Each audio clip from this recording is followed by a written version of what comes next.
আসসালামু আলাইকুম প্রিয় দর্শক। আজকে 28শে মার্চ, 26শে মার্চ ছিল আমাদের মহান স্বাধীনতা ও জাতীয় দিবস। আমাদের স্বাধীনতা দিবসে একটা বিষয় আমি খুবই খেয়াল করেছি, এবং আমার অন্য যে চ্যানেলটা আছে অন্য মঞ্চ, সেখানে আমি বিভিন্ন ইন্টারভিউ দুটো প্রোগ্রামে অন্ততপক্ষে দুজন আলোচককে আমি প্রশ্নটা করেছিলাম যে আমাদের স্বাধীনতা দিবসের যে আলোচনা অনুষ্ঠানগুলি হচ্ছে বিভিন্ন পত্রপত্রিকায়, মিডিয়ায়, বিভিন্ন টেলিভিশনে যে অনুষ্ঠানগুলি হচ্ছে, সেই অনুষ্ঠানগুলো যতটুকু আমি দেখেছি স্বাধীনতা দিবস নিয়ে অনেক অনুষ্ঠান হয়েছে, কিন্তু বিস্ময়করভাবে আমাদের স্বাধীনতার সঙ্গে সবচেয়ে বড় যে নামটি, যে ব্যক্তির নাম বঙ্গবন্ধু শেখ মুজিবুর রহমান, তার নামটা সচেতনভাবে সবাই দেখি এড়িয়ে গেছেন, এবং ওনার ভূমিকা নিয়ে কোনো আলোচনাই হয়নি। সবাই যেন ব্যস্ত ছিলেন আমাদের সাবেক প্রেসিডেন্ট, শহীদ প্রেসিডেন্ট জিয়াউর রহমানের কথা বলা নিয়ে, জিয়াউর রহমানের কি অবদান ছিল সেই আলোচনাটা করা নিয়ে, এবং জিয়াউর রহমান স্বাধীনতার ঘোষণা করেছেন এই আলোচনাগুলি করা নিয়ে সবাই ব্যস্ত ছিলেন। অথচ ইন্টারেস্টিং হলো এই কাজটা তারা যে কারণে করেছেন, সম্ভবত যেহেতু জিয়াউর রহমানের পুত্র এই মুহূর্তে জনাব তারেক রহমান, উনি দেশের প্রধানমন্ত্রী, মানে সরকার প্রধান, সম্ভবত তাকে খুশি করার জন্য সবাই এই কাজটা করেছেন বলে আমার ধারণা। কিন্তু ইন্টারেস্টিং হলো যে জনাব তারেক রহমান যে ভাষণটা দিয়েছেন, সেখানে উনি কিন্তু এটা বলেননি যে ওনার পিতাকে স্বাধীনতার ঘোষক হিসেবে এস্টাবলিশ করতে হবে। ওনার বক্তব্য ছিল স্বাধীনতার যুদ্ধে যার যা প্রাপ্য, ইতিহাসের যার যা প্রাপ্য, তাকে সেই গুরুত্বই দিতে হবে। উনি এভাবে কথাটা বলেছেন। তাহলে সবাই বঙ্গবন্ধু শেখ মুজিবের নাম গোপন রাখতে, উচ্চারণ না করার ক্ষেত্রে সতর্ক থাকতে, অথবা বিপরীত দিকে স্বাধীনতার ঘোষক হিসাবে জিয়াউর রহমানের নাম নিয়ে একটা আহাজারি করতে এবং ওনাকেই গ্লোরিফাই করে দেখানোর চেষ্টা করতে কেন? এটাই কি ইতিহাসের যার যা প্রাপ্য? এটা নিয়ে আলোচনা আমি দুঃখ পেয়েছি, আমি অভিভূত, আমি মানে কেবল অবাক হয়েছি, বিস্মিত হয়েছি যে কেন এটা হচ্ছে। আমি দুদিন আসলে অপেক্ষা করেছি দেখার জন্য যে আর কি কি হয়। একটা ঘটনা আমাকে আসলে একটু অভিভূত করেছে, সেটা হলো খাদিজা আক্তার। এই ভদ্র মহিলা, উনি একজন সরকারি আমলা, এবং খুব বড় আমলা নন, উনি একজন ইউএনও মানে উপজেলা নির্বাহী কর্মকর্তা। উনি যে ভূমিকাটা পালন করেছেন, আমি বিস্মিত হয়েছি এবং অভিভূত হয়েছি, মুগ্ধ হয়েছি। কে এই খাদিজা আক্তার? উনি ঝিনাইদহের মহেশপুর উপজেলার একজন উপজেলা নির্বাহী অফিসার। তুমি সেখানে মহেশপুরে, ঝিনাইদহের মহেশপুরে উনি একটা স্বাধীনতা দিবসের অনুষ্ঠানে উনি বক্তৃতা দিচ্ছে যে ওখানে উনি মানে স্বাধীনতার ঘোষক হিসাবে শহীদ জিয়ার নামটা উচ্চারণ করেননি। এই জন্য স্থানীয় বিএনপি ওনার ব্যাপারে ক্ষুব্ধ হয়েছেন এবং তারা অনুষ্ঠান বর্জন করেছেন, এবং তার বিরুদ্ধে ঝাড়ু মিছিল করার মতো কর্মসূচিও ঘোষণা করেছেন স্থানীয় বিএনপি। এবং তখন এরপরে যখন এই খাদিজা আক্তারকে গণমাধ্যম কর্মীরা জিজ্ঞাসা করেছেন যে আপনি কেন সেখানে জিয়াউর রহমানের নাম নেননি স্বাধীনতার ঘোষক হিসাবে, খাদিজা আক্তার কি উত্তর? আমি উত্তরটা ভিডিওটা দেখেছি, এত পরিমিতি বোধে ভদ্রমহিলার, আমি আসলে মুগ্ধ হয়েছি। উনি কি বলেছেন? উনি বলেছেন যে আমরা প্রজাতন্ত্রের দায়িত্ব পালন করি, সরকার ও আইন যেভাবে বলবে সেভাবেই আমরা দায়িত্ব পালন করার চেষ্টা করি। স্বাধীনতার ঘোষক হিসাবে সংবিধানে অন্য একজনের নাম রয়েছে, সেটা আগে পরিবর্তন করতে হবে। দেখেন, আমি মানে এই জন্যই বললাম যে আমাদের আমলাদের চরিত্র হওয়া উচিত এরকম। একজন মাঠ পর্যায়ের আমলা, উনি কি বলেছেন যে আপনি আমাদের সংবিধানে যেটা আছে সেখানে অন্য একজনের নাম আছে, উনি নামটা উচ্চারণ করেন না, দেখেন কতটা সতর্ক, এই নামটা উচ্চারণ করেন, অন্য একজন নাম, কার নাম আছে? ওখানে বঙ্গবন্ধু শেখ মুজিবুর রহমানের নাম আছে। এবং উনি সেটা উল্লেখ করেছেন যে সংবিধানের ষষ্ঠ তফসিলে এই জিনিসটা আছে। আর আপনাদের আমি আরেকটু বোঝাই যে ষষ্ঠ তফসিলে কি আছে। সেখানে স্পষ্টভাবে বলা হয়েছে যে 1971 সালের 26শে মার্চ বঙ্গবন্ধু শেখ মুজিবুর রহমান কর্তৃক বাংলাদেশের স্বাধীনতা ঘোষণা করা হয়েছে। মানে এখানে সুস্পষ্টভাবে এই তফসিলের এই ধারাটা অনুযায়ী, এই বক্তব্যগুলি অনুযায়ী বঙ্গবন্ধু শেখ মুজিবুর রহমানকে বাংলাদেশের স্বাধীনতার ঘোষক হিসেবে সাংবিধানিক স্বীকৃতি দিয়েছে। স্পষ্ট কথা। আপনি দেখবেন এখন যখনই কোনো বিতর্ক আসে, বিশেষ করে বিরোধী দল জামাত ইসলাম, এনসিপি যখনই কোনো কথা বলেন, দেখবেন সরকারের পক্ষ থেকে, যেমন আমাদের সালাউদ্দিন আহমেদ সাহেব প্রায় বলেন আমরা সংবিধান মেনে চলব। শুনতে খুব ভালো শোনা যায়, কিন্তু সংবিধান মেনে কি কাজগুলো সবাই করছে? তার দল, আমি ঝিনাইদহের কথাই বলি, তার দল যে ঝিনাইদহে ওর বিরুদ্ধে ঝাড়ু মিছিল করতে চাইল উপজেলা কর্মকর্তার বিরুদ্ধে, সেটা কি সংবিধান সম্মত ছিল? উনি সংবিধান লঙ্ঘন করেননি বলে তার বিরুদ্ধে ঝাড়ু মিছিলের আয়োজন করা হয়েছে। উনি সংবিধান অনুযায়ী চলেছেন বলে তার বিরুদ্ধে ঝাড়ু মিছিল করার শেষ পর্যন্ত এটা হয়নি। কেন হয়নি সেটা আরো ইন্টারেস্টিং ঘটনা, ওই ঘটনা একটু পরে আসতেছি। তো তাহলে সংবিধান সম্মত কে রাখতেছে? একদম মাঠ পর্যায়ের একজন কর্মকর্তা। উনি দেখিয়ে দিয়েছেন যে গার্ডস কাকে বলে, উনি দেখিয়েছেন যে মেরুদণ্ড কাকে বলে, উনি দেখিয়েছেন যে আমলাদের চরিত্র কি হওয়া উচিত। আমলারা পেশাদার আমলা উনি, কিন্তু এই চরিত্রটা কি শীর্ষস্থানীয় আমলা মানে যারা সচিব আছেন তারা দেখাতে পারছেন না।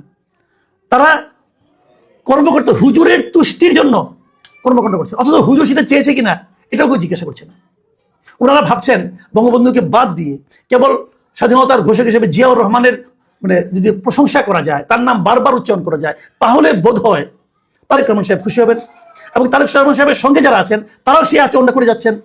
কিন্তু তারেক রহমান কি বলেছেন যে স্বাধীনতার কথা বলতে যে আপনারা বঙ্গবন্ধু শেখ মুজিবের কথা একদম বাদ দিয়ে দেন? বলেছেন? বলেননি তো। দেখুন, ইতিহাসের যার যা পাওনা তাকে তো দিতে হবে। যদি আপনি আজকে না দেন, আপনি তো ভাববেন যে আমি হয়তো জিতে গেলাম, কিন্তু আপনি যে জেতেননি এটা ইতিহাসে একদিন লেখা হবে। আমি উদাহরণ দিয়ে বলি, আওয়ামী লীগ আমলে কি হয়েছে? আওয়ামী লীগে শেখ হাসিনার যে আমল ছিল, গত 15 বছরের কথা বলি, গত 15 বছরে শেখ হাসিনা এমন একটা আচরণ করেছেন যে স্বাধীনতা যুদ্ধে ওনার পিতা মানে বঙ্গবন্ধু শেখ মুজিবুর রহমান ছাড়া আর কার কোনো ভূমিকা ছিল না।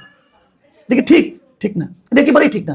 বঙ্গবন্ধু অবশ্যই মহানায়ক ছিলেন, বঙ্গবন্ধুর নির্দেশে বঙ্গবন্ধুর রাজনীতির কারণেই আমরা স্বাধীনতাটা পেয়েছি, এতে কোনো সন্দেহ নাই, কারো কোনো সন্দেহ নাই। কিন্তু তাই বলে কি স্বাধীনতায় আর কারো নাম নেই? এই স্বাধীনতা যুদ্ধে কি তাজউদ্দিন আহমেদের কোনো ভূমিকা ছিল না? তাজউদ্দিন আহমেদ ছিলেন স্বাধীনতা যুদ্ধে আমাদের যুদ্ধকালীন যে সরকার, বিপ্লবী সরকার, সেই সরকারের প্রধানমন্ত্রী। উনি দেশে বিদেশে সারা দেশে সারা দুনিয়াতে উনি কিন্তু সমস্ত কিছু করেছেন, দুতিয়ালি করেছেন এবং স্ট্র্যাটেজি নির্ধারণ করেছেন।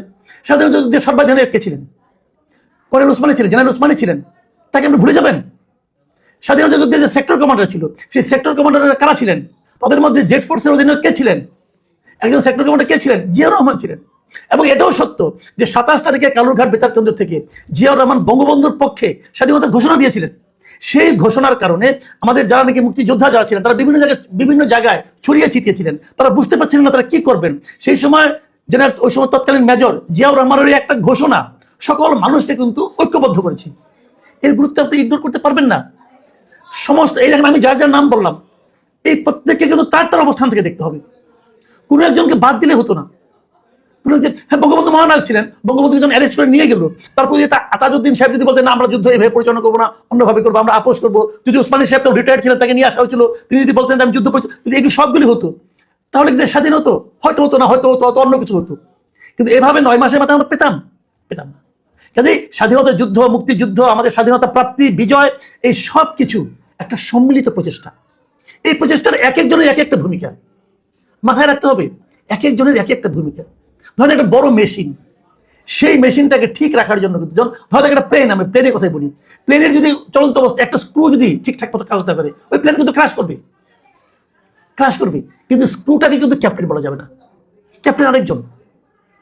কিন্তু প্লেনটাকে উড়িয়ে নেওয়ার জন্য স্ক্রুটারও দরকার আছে, ক্যাপ্টেনেরও দরকার আছে। আবার ধরেন প্লেনের মধ্যে একাধিক ইঞ্জিন থাকে, একটা ইঞ্জিন কলাপস করলে আরেকটা ইঞ্জিন চলবে, কিন্তু ক্যাপ্টেন না থাকলে কিন্তু দুইটা ইঞ্জিন চালু থাকার পরও প্লেন ক্রাশ করবে। এখানে হলো হিসাবটা, যে সবারই ভূমিকা আছে, সব মিলিয়ে একটা প্যাকেজ। এই প্যাকেজটাকে দেখতে হবে। স্বাধীনতার ঘোষণা কে করেছে না করেছে এটা নিয়ে যদি আমরা এখন এত অপ্রয়োজনীয় একটা বিষয়, আমাদের দেশ স্বাধীন হয়েছি, আমরা বলি না যে ছেলের মনে করেন একটা সন্তান জন্ম নিল, পুত্র সন্তান জন্ম নিল, অনেকে আমরা আজান দিই কিন্তু। হ্যাঁ, তো এখন আজান কে দিল? এটার উপরে কি এই পুত্রের ভবিষ্যৎ নির্ভর করবে ভাই? করবে না। এইগুলি মনে রাখতে হবে। দেশ এখন 52 বছর বয়স হয়েছে দেশের, এখন আমরা ওই বিষয়টা নিয়ে তর্ক না করি। ওই বিষয়টা নিয়ে আমরা যত তর্ক করব, যত একজনকে ছোট করে দেখাতে চাইবো, মনে রাখবেন সে তত আপনার অলক্ষ্যে আরো বড় হয়ে যাবে। আর যত আপনি একজনকে বড় করে দেখাতে চাইবেন, সে তত নিচে নামতে থাকবে। শেখ হাসিনা এই ভুলটা করেছিল। শেখ হাসিনা সবাইকে বাদ দিয়ে কেবল তার পিতাকে বড় করতে চেয়েছিল। উনি ওনার পিতার মূর্তিকে অনেক উঁচু করেছিলেন, যত উঁচু করেছিলেন তত নিচে নেমে গেছে ওনার পিতার মূর্তি। আমি তো এটাও বলবো যে বঙ্গবন্ধু দুর্ভাগ্য যে ওনার কন্যা ওনাকে নিয়ে এই রাজনীতিটা করেছেন। বঙ্গবন্ধু শেখ মুজিব এদেশের সকলের, উনি একজন মানুষ ছিলেন, দেবতা ছিলেন না, মাথায় রাখতে হবে। উনি স্বাধীনতা যুদ্ধ পর্যন্ত এই দেশের মানুষকে ঐক্যবদ্ধ রেখেছেন এবং একটা স্বাধীন মানচিত্র, স্বাধীন পতাকা দিয়েছেন। কিন্তু স্বাধীনতার পর উনি দেশ শাসন করতে গিয়ে খুব সাফল্যের পরিচয় দেননি। ওনার আমলে এই দেশের প্রথম দুর্ভিক্ষ হয়েছিল, এটাও মানতে হবে। সব মিলিয়ে আমরা কিন্তু আজ দেশের এই 55 বছর অতিক্রম করেছি, এটাকে মানতে হবে। আর আমাদেরকে বলি, এই খাদিজা আক্তারকে দেখুন, আপনাদেরই ছোট বোন, হয়তো আপনাদের সন্তানের মতো বয়স হবে ওনার কাছ থেকে শিখুন যে আমলাতন্ত্রের পেশাদারিত্ব কাকে বলে। আপনারা কিন্তু বৃদ্ধ হয়ে গেছেন, নতজানু হয়ে গেছেন, মেরুদণ্ড হারিয়ে ফেলেছেন। আপনারা শিখুন কি করতে হবে। সংবিধান চেঞ্জ করুন, সংবিধানে যা লেখা থাকবে তাই মানবেন। সংবিধান আপনি চেঞ্জ করবেন না, সংবিধান ওইভাবে রাখবেন। আবার বলবেন যে স্বাধীনতা ঘোষক তুমি আরেকজনকে বলো, সে বলে নাই। সে দেখিয়েছে। এখন আমি বলছিলাম ঝাড়ু মিছিলের কথাটা বলে শেষ করি। ঝাড়ু মিছিল ওনারা করেন নাই কেন? ওনারা বললেন যে এই ঘটনার পর নাকি তাকে বদলি করে দেওয়া হয়েছে আরেক জায়গায়। হ্যাঁ, তাকে বদলি করে দেওয়া হয়েছে, তাকে বাগেরহাটের চিতলমারি উপজেলায় বদলি করা হয়েছে। এটা শুনে ওনারা খুশি হয়ে গিয়েছিল যে অতএব এটা বন্ধ। ইন্টারেস্টিং হলো এই বদলির আদেশটা হয়েছে যেদিন এই অনুষ্ঠানে 26শে মার্চের অনুষ্ঠানে ছিলেন তার আগের দিনের ডেটে। কাজে এটা ছিল একটা রেগুলার বদলি। আমি যারা বদলি আদেশটা করেছেন আমি তাদেরকেও ধন্যবাদ দিচ্ছি যে আপনারা একটা রেগুলার কাজ করেছেন। সব মিলিয়ে আমি বলবো সরকারকে এখন ভূমিকা রাখতে হবে। আপনারা যেই মুহূর্তে সংবিধান চেঞ্জ করবেন সেই মুহূর্তে থাকবে, যা থাকবে তাই বলা হবে। কিন্তু আমি সরকারকে আরেকটা সবিনয় অনুরোধ করবো, যদি আপনারা এই ষষ্ঠ তফসিলটাকে চেঞ্জ করেন অথবা বিলুপ্ত করতে পারেন, কোনো সমস্যা নেই। কারণ স্বাধীনতা কে ঘোষণা দিল কে দিল না এটা সংবিধানে রাখার ব্যাপার না। সংবিধান হলো রাষ্ট্র কিভাবে পরিচালনা করবেন সেটা থাকবে, ওটা কিন্তু জরুরি না। এখন যদি ওনারা বলেন যে না যত জায়গায় বঙ্গবন্ধু আছে সব জায়গায় জিয়া রহমানের নাম ঢুকিয়ে দাও, যদি প্রতিস্থাপন করেন তাহলে আমি বলবো আপনারা আরেকটা ভুলের জন্ম দিবেন। যাই করেন মনে রাখবেন আপনাদের আমলটাই শেষ আমল না, এরপরেও আমল থাকবে। যে জিনিসটা শেখ হাসিনা ভুল করেছিলেন, উনি ভেবেছিলেন ওনার আমলটাই বোধহয় অনন্তকাল চলবে। কারো আমলে অনন্তকাল চলে না। সেই তার কালটা তার আমলটা নির্ভর করে সে কি কি কাজ করছে তার উপর। প্রিয় দর্শক, এখানে পর্যন্তই। আল্লাহ হাফেজ।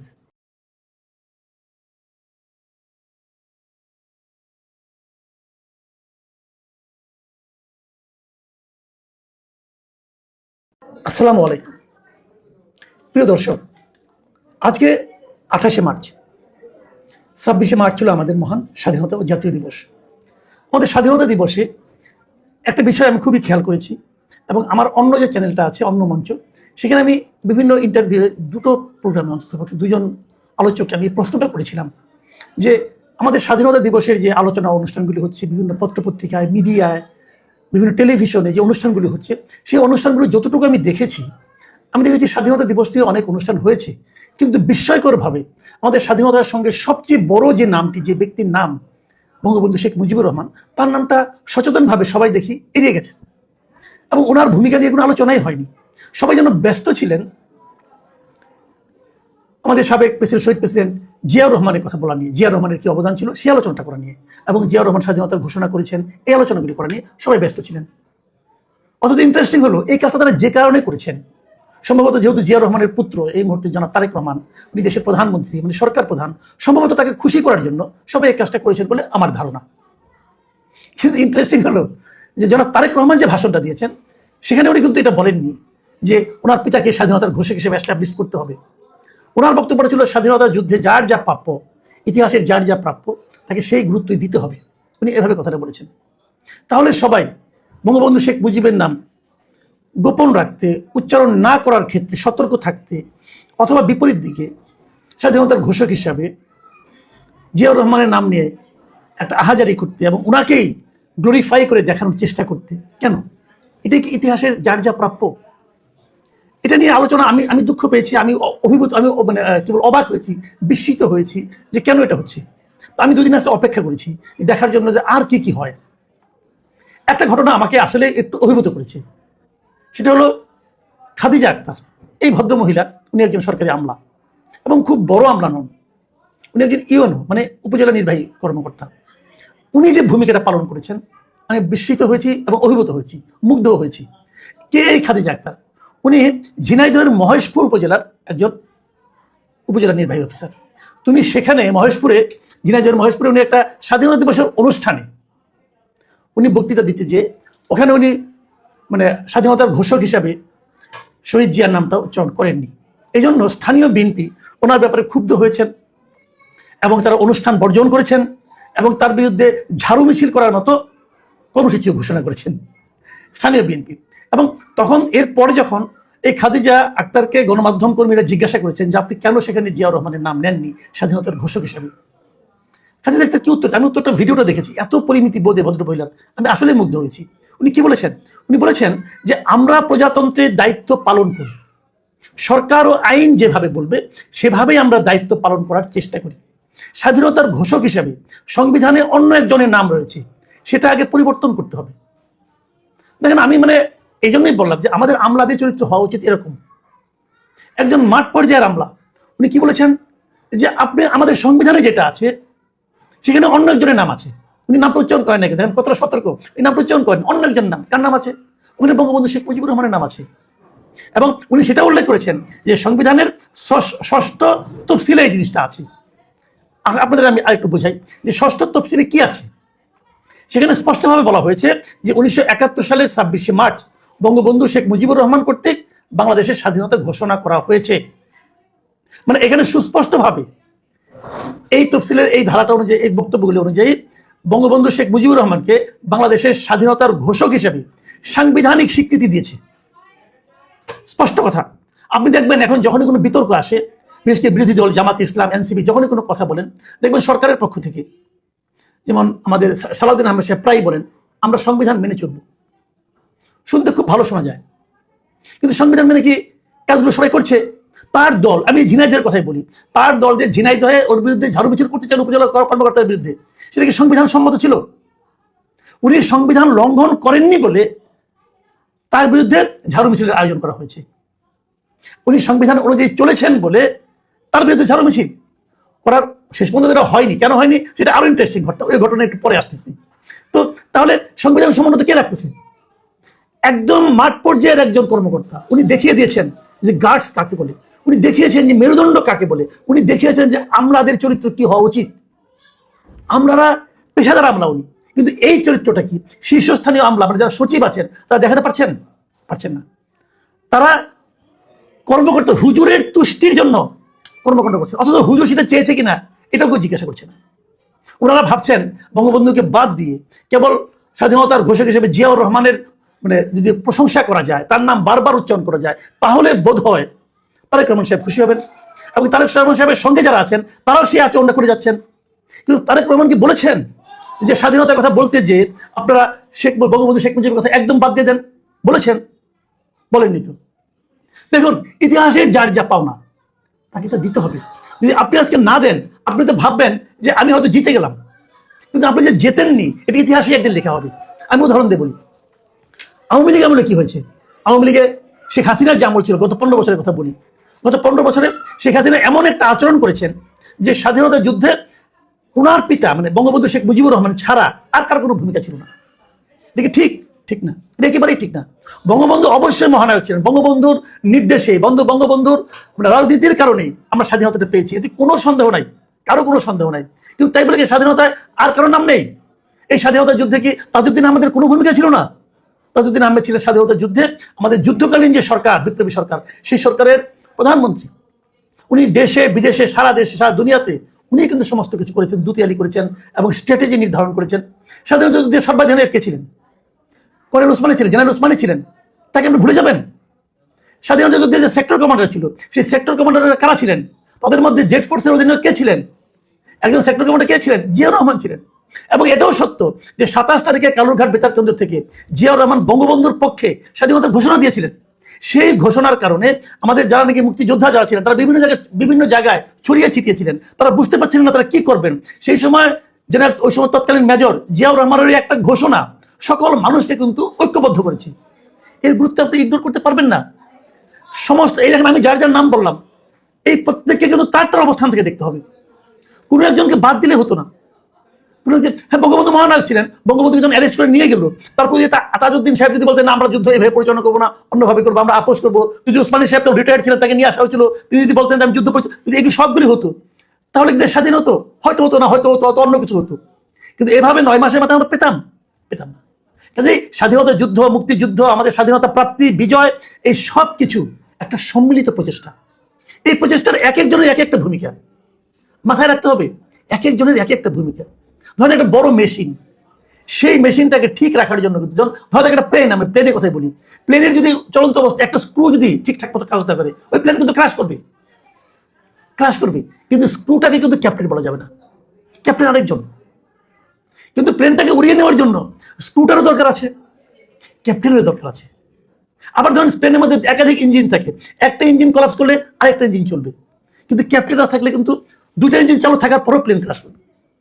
এখানেই হলো হিসাবটা, যে সবারই ভূমিকা আছে, সব মিলিয়ে একটা প্যাকেজ। এই প্যাকেজটাকে দেখতে হবে। স্বাধীনতার ঘোষণা কে করেছে না করেছে এটা নিয়ে যদি আমরা এখন এত অপ্রয়োজনীয় একটা বিষয়, আমাদের দেশ স্বাধীন হয়েছি, আমরা বলি না যে ছেলের মনে করেন একটা সন্তান জন্ম নিল, পুত্র সন্তান জন্ম নিল, অনেকে আমরা আজান দিই কিন্তু, হ্যাঁ, তো এখন আজান কে দিল? এটার উপরে কি এই পুত্রের ভবিষ্যৎ নির্ভর করবে? করবে ভাই, করবে না। এইগুলি মনে রাখতে হবে। দেশ এখন 52 বছর বয়স হয়েছে দেশের। এখন আমরা ওই বিষয়টা নিয়ে তর্ক না করি। ওই বিষয়টা নিয়ে আমরা যত তর্ক করব, যত একজনকে ছোট করে দেখাতে চাইব, মনে রাখবেন সে তত আপনার অলক্ষ্যে আরো বড় হয়ে যাবে। আর যত আপনি একজনকে বড় করে দেখাতে চাইবেন, সে তত নিচে নামতে থাকবে।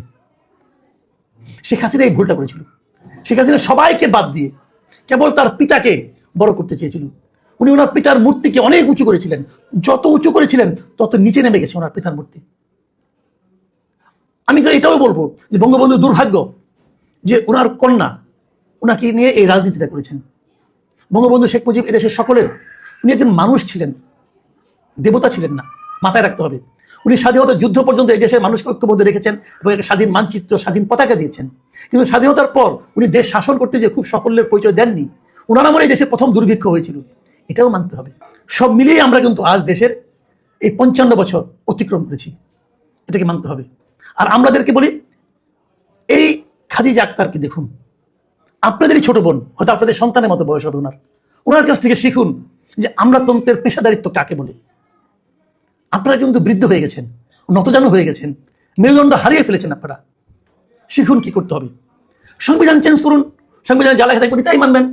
সংবিধান আপনি চেঞ্জ করবেন না, সংবিধান ওইভাবে রাখবেন। আবার বলবে যে স্বাধীনতা ঘোষক তুমি আরেকজনকে বলো, সে বলে নাই, সে দেখিয়েছে। এখন আমি বলছিলাম ঝাড়ু মিছিলের কথাটা বলে শেষ করি। ঝাড়ু মিছিল ওনারা করেন নাই কেন? ওনারা বললেন যে এই ঘটনার পর নাকি তাকে বদলি করে দেওয়া হয়েছে আরেক জায়গায়। হ্যাঁ, তাকে বদলি করে দেওয়া হয়েছে, তাকে বাগেরহাটের চিতলমারি উপজেলায় বদলি করা হয়েছে। এটা শুনে ওনারা খুশি হয়ে গিয়েছিল যে অতএব বন্ধ। ইন্টারেস্টিং হলো, এই বদলির আদেশটা হয়েছে যেদিন এই অনুষ্ঠানে 26শে মার্চের অনুষ্ঠানে ছিলেন তার আগের দিনের ডেটে। কাজে এটা ছিল একটা রেগুলার বদলি। আমি যারা বদলি আদেশটা করেছেন আমি তাদেরকেও ধন্যবাদ দিচ্ছি যে আপনারা একটা রেগুলার কাজ করেছেন। সব মিলিয়ে আমি বলবো সরকারকে এখন ভূমিকা রাখতে হবে।